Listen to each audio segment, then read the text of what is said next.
Hello friend, आप सबका स्वागत है आपके अपने YouTube चैनल EduLite ट्यूटोरियल पे। आज हम लोग NCERT एनालिसिस पार्ट 2 देखेंगे। इससे पहले हम लोग पार्ट 1 का एनालिसिस किए थे और पोस्ट था आपका associate maintenance electrical.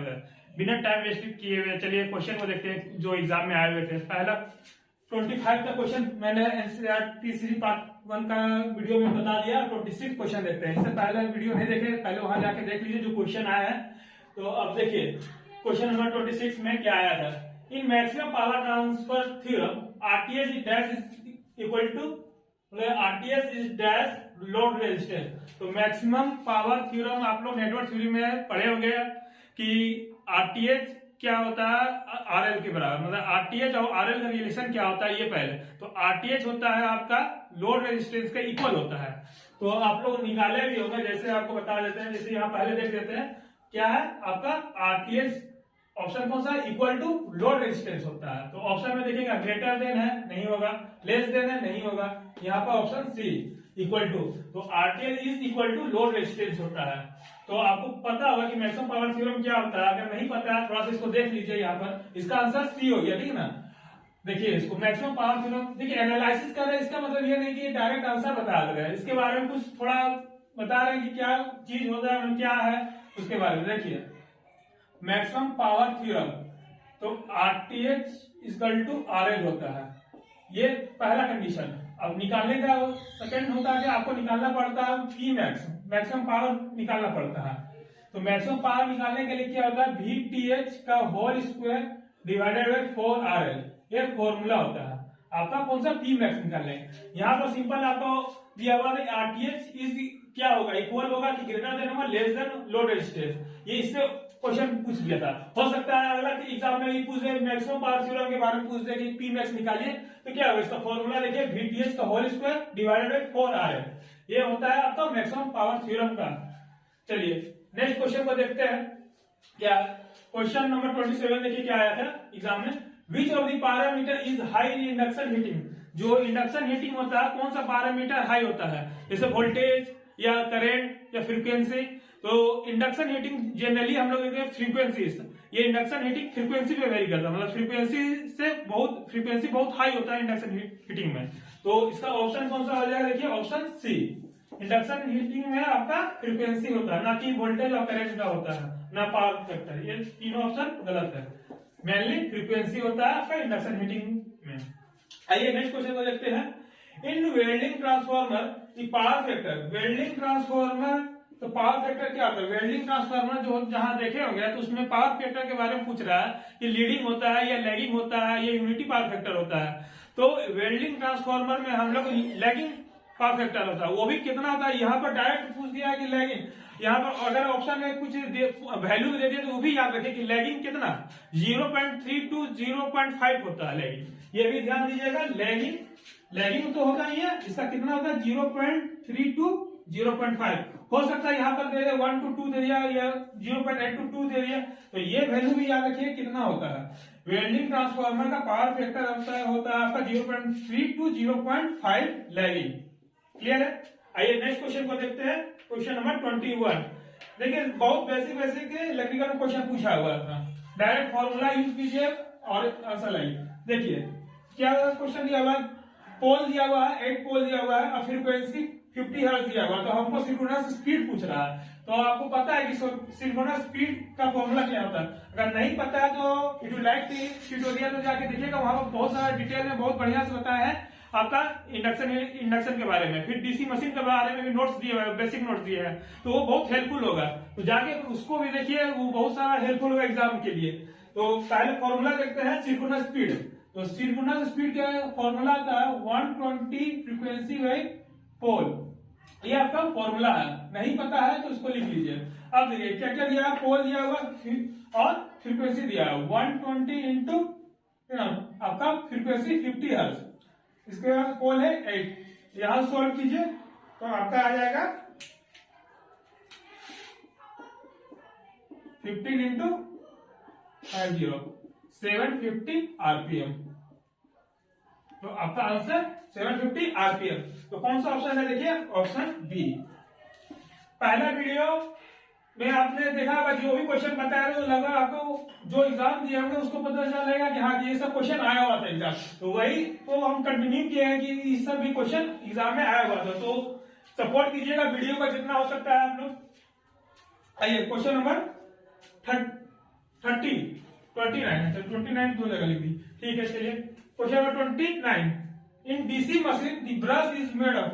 DC machine में ब्रश किससे का बना हुआ था? जो डीसी मशीन देखे होंगे, जैसे कि आपको बता दे रहे हैं, यहाँ पर देखिए कोई मशीन यहाँ पर आपको दिखा रहा है, ये इस तरह का ये मशीन है। ये जो यहाँ पर ब्रश जो रहता है ये किसका, आर्मेचर जो ब्रश रहता है वो किसका बना हुआ है वो पूछ रहा है डीसी मशीन में। तो ब्रश जनरली आपको डीसी मशीन में कार्बन का रहता है जनरली, ऐसे पूछ दिया स्मॉल मशीन का अलग होता है, तो इसलिए मेनली अगर यहाँ डीसी मशीन पूछ दिया खाली तो डीसी मशीन का ब्रश आपका कार्बन का बना हुआ रहता है। किसका बना हुआ रहता है? कार्बन का ऑप्शन सी।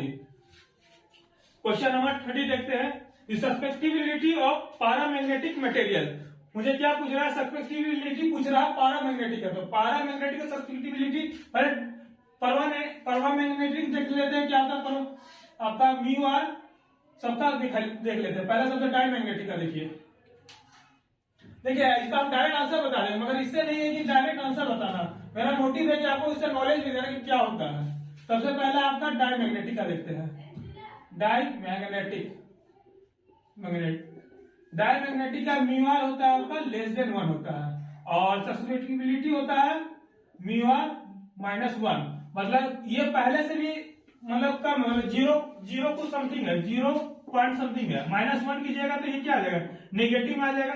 तो आपका डायमैग्नेटिक का अगर परमैग्नेटिक कुछ दिया जाएगा कितना होता है?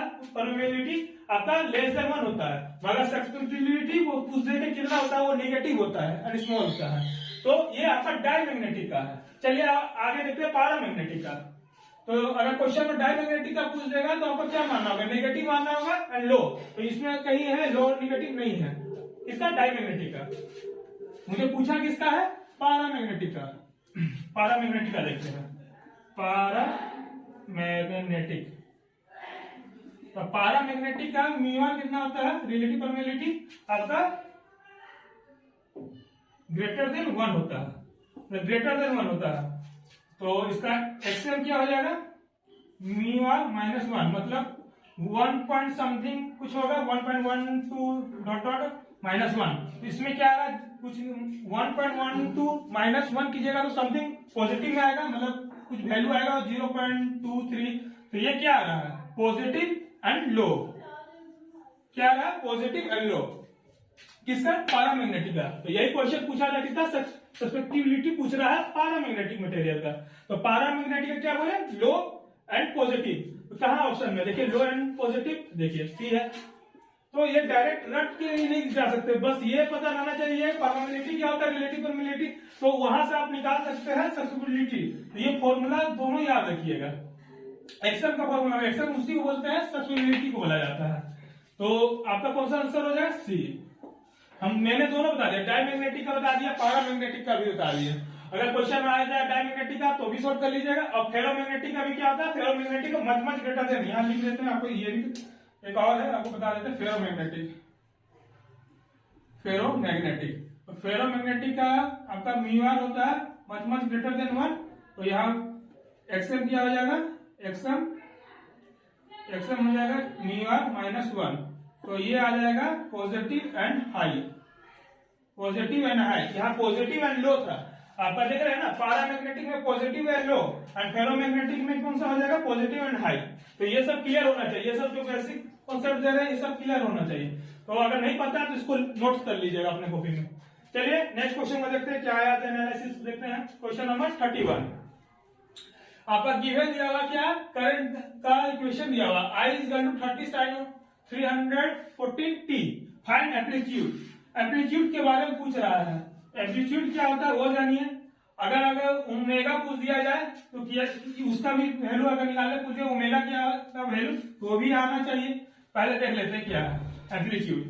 तो एम्पलीट्यूड के बारे में देखते हैं। एम्पलीट्यूड होता है Vm होता है, जो मैक्सिमम वैल्यू जो होता है ना उसी को बोलते हैं। तो आपको पता है करंट का इक्वेशन अपन पता है Vm sin ओमेगा टी, ये एनालाइज फॉर्मूला है। ये आपका होता है Vm sin ओमेगा टी, ये होता है। ठीक है, तो Vm जो है यहाँ पर मेरा ये मेरा एम्पलीट्यूड है। अगर ओमेगा का वैल्यू यहाँ पर पूछ दिया जाए, अगर यहाँ ओमेगा निकालने पूछता तो क्या होगा, omega equal to 340 omega T, तो ओमेगा का वैल्यू 340 हो जाता है। अगर मुझे पूछा किसका है, एम्पलीट्यूड पूछा है, तो Vm होता है ना। अगर ये I किस फॉर्म में दिया, Vm sin ओमेगा टी के फॉर्म में दिया है। अगर यही करंट इस तरह का दिया हुआ रहता है ना, I equal to something angle कुछ दिया हुआ रहता है, मान लेते हैं इसको, ये देता है आपको 30 एंगल -30, तो ये जब एंगल में जाता है तो ये 30 Vm नहीं होता है, ये आरएमएस वैल्यू होता है। ये बहुत क्लियर रहिएगा, इस जगह डाउट करते बहुत लोग कंफ्यूज हो जाते हैं। ये आरएमएस वैल्यू है, कब, जब ये एंगल में अगर दिया हुआ रहेगा तो ये जो वैल्यू है उसके पहले वाले वो आरएमएस वैल्यू होता है। अगर ये साइन के फॉर्म में रहेगा तो ये मैक्सिमम वैल्यू होता है। तो मेरा एम्पलीट्यूड जो होता है ना मैक्सिमम होता है। क्यों होता है ये भी आपको पता है। एम्पलीट्यूड का मतलब क्या हो गया कि जैसे कि आपको बता रहे इस तरह का फॉर्म वेव फॉर्म हो रहा है, ठीक है, तो ये जो मैक्सिमम वैल्यू है ये देखिए इसको एम्पलीट्यूड बोलते हैं। ये एम्पलीट्यूड क्या है, ये मैक्सिमम वैल्यू है Vm, ये जो वैल्यू आ रहा है यहाँ से लेके ये मैक्सिमम वैल्यू, इसी को हम लोग एम्पलीट्यूड बोलते हैं। तो ये क्या Vm को बोलते हैं मैक्सिमम वैल्यू को। तो क्लियर हो गया आपको एम्पलीट्यूड किसको बोलते हैं और कैसे निकालते हैं। तो इसका आंसर क्या हो जाएगा, डायरेक्ट आपका हो जाएगा 30 हो जाएगा, क्या साइन फॉर्म में दिया हुआ। अगर यहीं पे एंगल में देता I इक्वल टू 30 एंगल -50 दे देता, तो ये आपका आरएमएस वैल्यू है, V आरएमएस वैल्यू है आपका 30। तो अगर मैक्सिमम वैल्यू पूछ देता क्या होता है, तो V RMS equal to Vm/√2 होता है। तो Vm निकालना रहता है, तो Vm equal to V RMS into √2, मतलब 30 इंटू √2। ये कब आता है, जब ये एंगल फॉर्म में दिया हुआ रहता है। दिख रहा है ना आपको, जब ये एंगल फॉर्म में दिया हुआ रहता है तब हम लोग 30√2 करते हैं। कहाँ है ना ऑप्शन में 30√2, ये एंगल फॉर्म में रहता तब, मगर यहाँ साइन फॉर्म में है, तो साइन फॉर्म में इसको डायरेक्ट ई मैक्सिमम वैल्यू होता है। क्लियर है। तो देखिए इतना कॉन्सेप्ट बता रहे हैं, इससे क्लियर हो गया, आपको कोई डाउट भी नहीं होना चाहिए कि इससे क्वेश्चन किस तरह का फ्रेम हो सकता है। तो इसलिए मैं एनालिसिस इस तरह कर रहा हूँ, डायरेक्ट आंसर नहीं बता रहा हूँ। ये आंसर बता देता हूँ वो मेरा मोटिव नहीं कि आंसर बता दी होगी, मगर इसके बारे में भी कोई डीप थोड़ा नॉलेज होना चाहिए। चलिए अगला क्वेश्चन को देखते हैं, क्वेश्चन नंबर 32। देखिए over head transmission line which conductor is, overhead जो ट्रांसमिशन लाइन होता है, जैसे कि आप लोग देखे ग्रिड में जो भी रहता है जहां ओवरहेड ट्रांसमिशन लाइन किया जाता है वो किसका बना हुआ रहता है। ऑप्शन दिया गया अल्युमिनियम, कॉपर, आयरन, और ये क्या है इसका फुल फॉर्म कोई बता सकते हैं। SCSR का फुल फॉर्म कोई बता सकते क्या है इसका। देखिए इसका फुल फॉर्म होता है, कमेंट कीजिएगा अगर तुरंत आपको पता है। देखिए SCSR का फुल फॉर्म होता है अल्युमिनियम कंडक्टर स्टील रेनफोर्स। ये फॉर्मूला इसका फुल फॉर्म है, अल्युमिनियम कंडक्टर स्टील फॉर्म, ये आपका SCSR का फुल फॉर्म होता है। तो जनरली हम लोग ओवरहेड ट्रांसमिशन लाइन में हम लोग यूज करते हैं SCSR, ना कि आयरन, ना कि कॉपर, ना अल्युमिनियम। और कहीं कहीं ये भी लिख दिया जाता है 16/7 कंडक्टर। इसका मतलब कोई बता सकते हैं क्या है 16/7 कंडक्टर। तो इसमें पूछ दिया कौन सा अल्युमिनियम है, कौन सा कंडक्टर स्टील है। तो जो भी पहला जो पार्ट है ना 16/7 है, ये जो पार्ट पहला वाला है ये अल्युमिनियम का होता है, और जो नीचे का जो पार्ट डिनोमिनेटर पार्ट है वो आपका स्टील का होता है। तो इस तरह का भी क्वेश्चन पूछता है 16/7 कंडक्टर या कुछ पूछ दिया तो इसका भी नॉलेज होना चाहिए। 16/7 कंडक्टर लिख दिया जाए तो 16 अल्युमिनियम है और 7 आपका स्टील है, ये डायमीटर का होता है इस तरह का कुछ। चलिए ये एक्स्ट्रा नॉलेज था, मेन बेसिक आपको पूछा हुआ था कि ट्रांसमिशन लाइन में कौन सा कंडक्टर यूज होता है। क्लियर है। आगे देखिए क्वेश्चन नंबर 33। क्वेश्चन नंबर 33 देखिए ये आया हुआ क्वेश्चन आपको कि ट्रांसफॉर्मर में primary EMF turn is dash to secondary EMF turn. तो आप लोग ट्रांसफॉर्मर तो बहुत अच्छा से पढ़े होंगे। ट्रांसफॉर्मर में क्या पूछ रहा है आपका, ट्रांसफॉर्मर में आपका पूछ रहा है प्राइमरी ईएमएफ टर्म मतलब आपका V1/N1 इक्वल टू V2/N2 होता है। ये आपको तो पता होगा, तो यही पूछ रहा है। यहाँ पर क्या पूछ रहा है, इक्वल होता है या ग्रेटर देन होता है या लेस देन होता है। तो आपका ईएमएफ पर टर्न ट्रांसफार्मर का इक्वल होता है, तो ऑप्शन नंबर 6 मतलब सी इक्वल होता है। देखिए आप जो भी एग्जाम दिया, देखिए आप कमेंट कीजिएगा ये सब क्वेश्चन आया कि नहीं आया। जो भी मैं बता रहा स्टूडेंट पूछ के बता रहा हूँ ये सब क्वेश्चन आया हुआ था एनसीईआरटी में, तो कमेंट कीजिएगा। आइए नेक्स्ट क्वेश्चन को देखते हैं जो एग्जाम में आया हुआ था। Rectifier is converted into, rectifier क्या किस में कन्वर्ट करता है, एसी टू डीसी होता है या डीसी टू एसी होता है या डीसी टू डीसी होता है। तो रेक्टिफायर के बारे में पूछ रहा है कि किस में कन्वर्जन होता है वो। तो हम लोग जानते हैं रेक्टिफायर क्या करता है, आपको एसी से डीसी में कन्वर्ट करता है। अगर इन्वर्टर पूछ दिया तो क्या करेंगे, डीसी से एसी में करते हैं। तो यहाँ पर देखिए ऑप्शन क्या दिया हुआ है, DC to AC, DC to AC, AC to DC, DC to DC and none of this above. तो रेक्टिफायर के बारे में पूछा, तो रेक्टिफायर क्या करता है, अभी बताया आपको किसमें कन्वर्ट करता है, एसी से डीसी में करता है, ऑप्शन बी। अगर यहाँ रेक्टिफायर के बाद यहाँ अगर दे दिया जाए आपका इन्वर्टर दे दिया जाए, इन्वर्टर हो जाता है क्या, डीसी टू एसी में। जैसे इन्वर्टर क्या देखते हैं ये घर में डीसी का सप्लाई इनपुट लेते हैं और आउटपुट में क्या मिलता है, एसी मिलता है। तो ये इन्वर्टर का काम होता है डीसी टू एसी होता है, और रेक्टिफायर का एसी टू डीसी। और डीसी टू डीसी कोई बता सकता है क्या होता है, डीसी टू डीसी किसको बोलते हैं, ये आता है आपका चॉपर में यूज, साइक्लो कन्वर्टर का यूज है ये पार्ट, डीसी टू डीसी या चॉपर भी बोल सकते हैं, डीसी टू डीसी। आइए क्वेश्चन नंबर 35 देखते हैं। इन ट्रांसफॉर्मर द लेमिनेशन जहां भी आ जाए आप पूछ दिया जाए कि यूज टू रिड्यूस, किसमें लेमिनेशन जब भी ट्रांसफार्मर में किस लिए पर्पस यूज होता है, रिड्यूस करने के लिए। तो आपको पता होना चाहिए कि लेमिनेशन यूज करते हैं ईडी करंट लॉसेस को रिड्यूस करने के लिए। जहां लेमिनेशन आ जाए तो यहाँ पर सीधा आप सोचिए ईडी करंट लॉसेस को रिड्यूस करता है। अगर लेमिनेशन का जगह में कोई मटेरियल के बारे में पूछ दिया जाए, ट्रांसफार्मर मटेरियल अगर सिलिकॉन यूज कर रहा है तो वो रिड्यूस करता है आपका हिस्टेरिसिस लॉसेस में। तो जनरली अगर लेमिनेशन जहां भी देखें तो आप ये सीधा आप मारिएगा ईडी करंट लॉसेस को रिड्यूस करता है, ऑप्शन ए। और हिस्टेरिसिस लॉसेस जहां पर मटेरियल का बात किया जाए तो ये ध्यान दीजिएगा कहाँ यूज होता है, ईडी करंट लॉसेस और हिस्टेरिसिस लॉसेस रिड्यूस करने में। तो आपका लेमिनेशन का हो गया ईडी करंट लॉसेस के लिए। आइए नेक्स्ट क्वेश्चन को देखते हैं, क्वेश्चन नंबर 36। ये सब क्वेश्चन एग्जाम में आया हुआ है, स्टूडेंट पता चला कि ये सब देखिए क्वेश्चन आया। अगर कमेंट कीजिए ये सब क्वेश्चन आया है कि नहीं, आप कमेंट कीजिएगा। इससे पहले मैंने वीडियो पार्ट 1 एनालिसिस पार्ट 2 बता रहे हैं, पार्ट 1 का वीडियो दिया है, बहुत सारे व्यूज देखे, मगर सब्सक्राइब नहीं किया, थोड़ा सपोर्ट कीजिए वीडियो को। ये इतनी मेहनत आपके लिए कर रहे हैं कि ये सब एनालिसिस कर रहे हैं आपको। आइए नेक्स्ट क्वेश्चन को देखते हैं, question number 36। In synchronous generator damper bar जो होता है किस लिए यूज करता है, जनरेटर। तो अभी आपको एक चीज बता दें, अगर जनरेटर और मोटर, अगर जनरेटर दिया हुआ रहेगा तो डैम्पर बार किस में यूज करते हैं। यहाँ पर आपका क्या दिया है, जनरेटर के बारे में पूछ रहा है, तो जनरेटर किस में यूज करते हैं हम लोग, एलिमिनेट क्या करते हैं, डैम्पिंग और हंटिंग, मतलब एलिमिनेट करते हैं डैम्पिंग को और हंटिंग। अगर जनरेटर दिया हुआ रहेगा तो हंटिंग और डैम्पिंग को एलिमिनेट करता है। अगर यहाँ पर आपको जनरेटर के जगह में आपको मोटर दे दिया था, सिंक्रोनस मोटर दिया हुआ रहता, तो सिंक्रोनस मोटर यूज करते हैं हम लोग प्रोवाइड स्टार्टिंग टॉर्क, मतलब डैम्पर बार यहाँ यूज होता है स्टार्टिंग टॉर्क को प्रोवाइड करने के लिए। कहां पर, सिंक्रोनस मोटर में, ना कि जनरेटर में। जनरेटर में हम लोग एलिमिनेट करते हैं, एलिमिनेट हंटिंग और आपका डैम्पिंग को। ये आपका अगर यहाँ पर अगर डीसी मशीन है, चलिए ये सब ओवरव्यू देखिए। इसका क्वेश्चन ये आया था, खाली सिंक्रोनस जनरेटर के बारे में पूछ रहा है कि डैम्पर बार कहाँ यूज होता है, तो इसका आंसर हो गया B.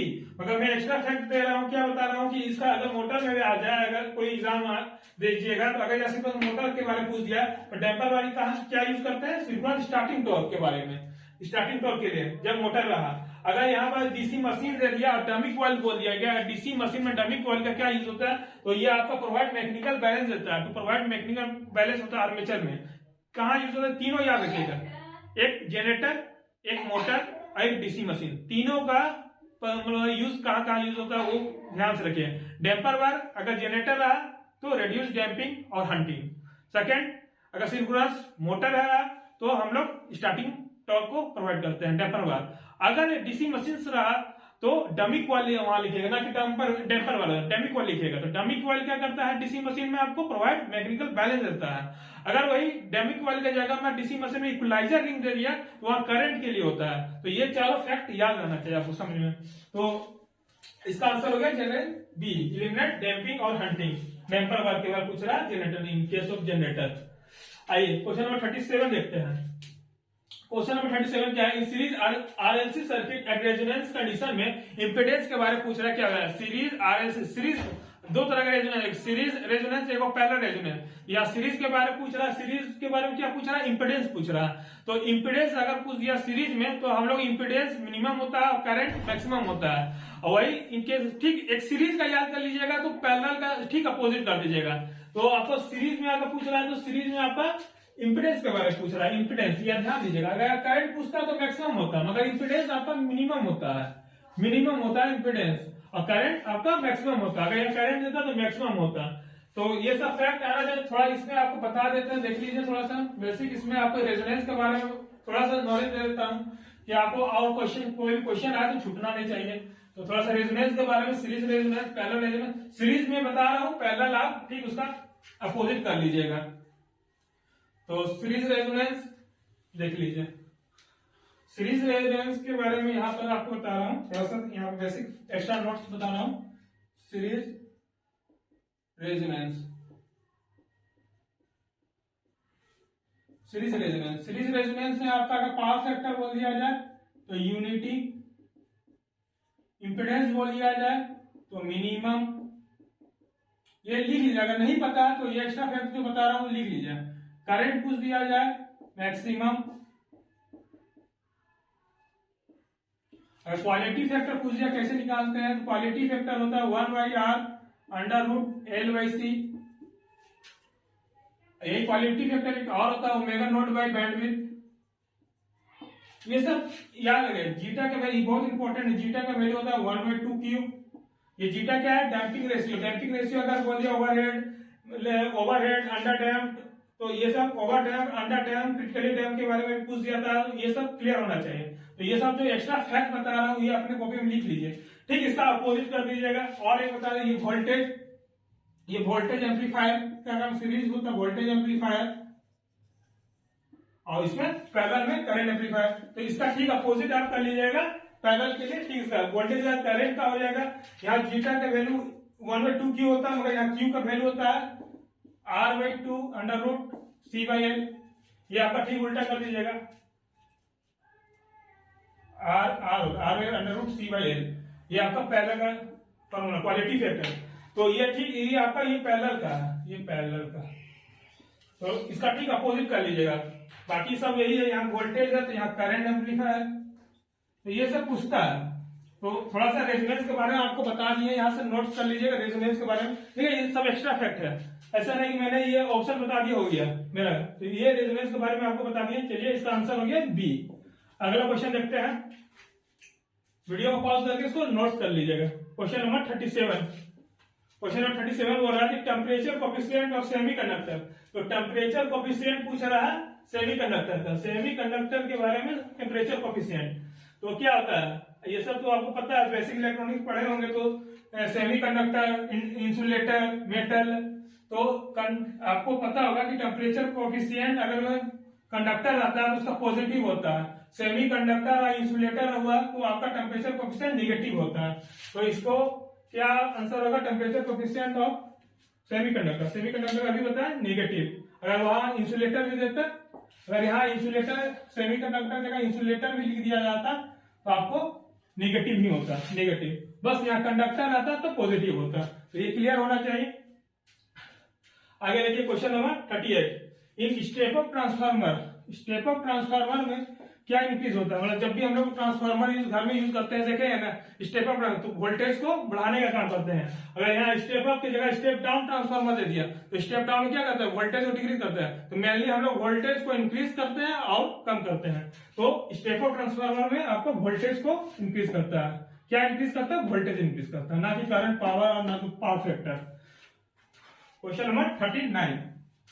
Find C equivalent. Find C equivalent पूछ रहा है, मतलब कैपेसिटेंस इक्विवेलेंट पूछ रहा है। कब, if three capacitance connected in parallel. देखिए यहाँ पर three capacitant connected in parallel के बारे में। यहाँ पर आपका सी है, ये इस तरह का यहाँ का सी इक्विवेलेंट पूछ रहा मुझे, सी सी सी थ्री कैपेसिटेंस है कनेक्टेड किसमें, पैरेलल में। तो आपको पता है सी इक्विवेलेंट क्या था, C1 plus C2 plus C3, तो C plus C plus C 3C ये किसमें है, कनेक्टेड पैरेलल। और अगर इसी तरह का अगर हम आपको बता दें कि ये सीरीज में रहता है, पैरेलल था, सीरीज में देख लेते हैं, सीरीज में, ये सीरीज में सी इक्विवेलेंट, तो सीरीज में आपका होता है ठीक इसका अपोजिट में, पैरेलल का केस में आ जाता है ये C/3। तो दोनों आपको बता दिया, पैरेलल का केस में होता है 3C और सीरीज में क्या लिख देते हैं, सीरीज में, तो सीरीज में हो गया C/3। इसका आंसर कौन सा हो जाएगा, कनेक्टेड पैरेलल पूछ रहा है ना, पैरेलल में आपका 3C, आंसर नंबर C। तो ये सब एक्स्ट्रा फैक्ट याद रखना पड़ेगा आपको। अब जैसे कि यही पैरेलल में अगर यहाँ कैपेसिटेंस था, अगर यही रेजिस्टेंस पूछ दिया तो आपको पता है ना, आर इक्विवेलेंट कैपेसिटेंस क्या होता है, प्रोडक्ट में सम होता है R1 into R2 plus R1 plus R2, ये पैरेलल का होता है। इसी का एल इक्विवेलेंट पूछ दिया जाए तो L1 into L2 L1 plus L2, ये दो चीज का, किस केस में, ये आपका पैरेलल केस होता है। बस इसका सीरीज अगर बोल दिया जाए तो सीरीज यहां भी देख लेते हैं, सीरीज के बारे में बता रहे थे, तो सीरीज में आर इक्विवेलेंट पूछ दिया जाए तो R1 plus R2 plus dot dot dot, जितना दिया हुआ है रेजिस्टेंस उसको कर दीजिएगा, एल इक्विवेलेंट ये लिख लीजिए कॉपी में, L equivalent L1 plus L2 plus L3 dot dot dot, ये हो गया। और सी इक्विवेलेंट आपको पता है C1 into C2 by C1 plus C2। तो ये सब एक्स्ट्रा फैक्ट है जो कि मैंने बता दिया सीरीज पैरेलल के बारे में, रेजिस्टेंस, कैपेसिटेंस और इंडक्टर के बारे में, तीनों बता दिए, तो इसमें आपको डाउट होना नहीं चाहिए। आइए नेक्स्ट क्वेश्चन देखिए। एनालिसिस इस तरह का होता है कि क्वेश्चन जो दिया है उसके बारे में सब ऑप्शन के बारे में जानना जरूरी है, ऐसा नहीं कि ये ऑप्शन जान के हो गया। एनालिसिस मतलब जो एग्जाम में आया वो सही है, उसके बाद देखिए कि हम लोग क्या गलत करते हैं वो भी जान लीजिएगा, तो उसके बाद अगला एग्जाम जो दीजिएगा उसमें एरर होने का कम चांसेस रहेगा। तो आइए क्वेश्चन नंबर 40 देखते हैं। बस आप लोग वीडियो को सपोर्ट करते रहिए। Question number 40, which of the correct about electroplating, electroplating के बारे में पूछ रहा है। इलेक्ट्रोप्लेटिंग होता क्या है वो पहले बताइए। इलेक्ट्रोप्लेटिंग के बारे में पूछा था, एग्जाम में आया था कि क्या होता है, तो add a surface layer of metal to another type of metal, एक मेटल के ऊपर में एक मेटल का सरफेस लेयर लगा देते हैं, उसी को हम लोग इलेक्ट्रोप्लेटिंग बोलते हैं। अगर इलेक्ट्रो डिपोजिटिंग बोल दिया तो डिपोजिशन ऑफ सब्सटेंसेस होता है, deposition of substances upon N electrode, एक इलेक्ट्रोड के ऊपर में सब्सटेंसेस को डिपॉजिट करते हैं, इसको बोलते हैं इलेक्ट्रो डिपोजिटिंग बोलते हैं।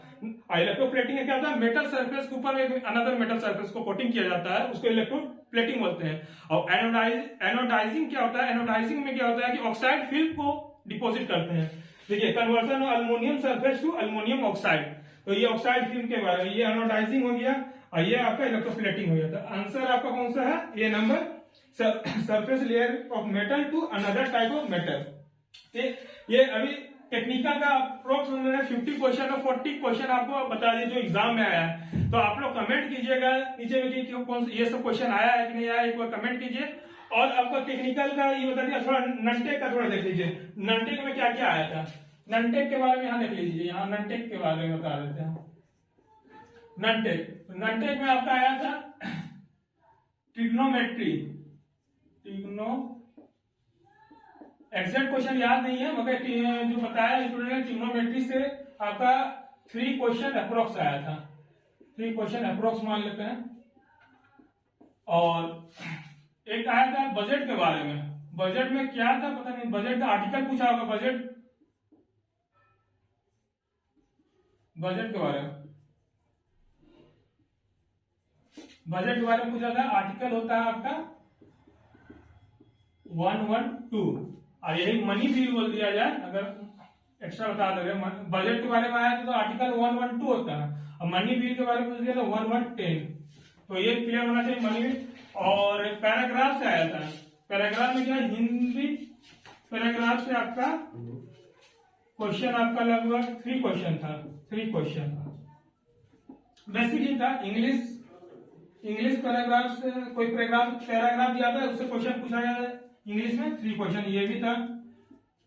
ईरर से क्वेश्चन था इंग्लिश में लगभग 2 क्वेश्चन।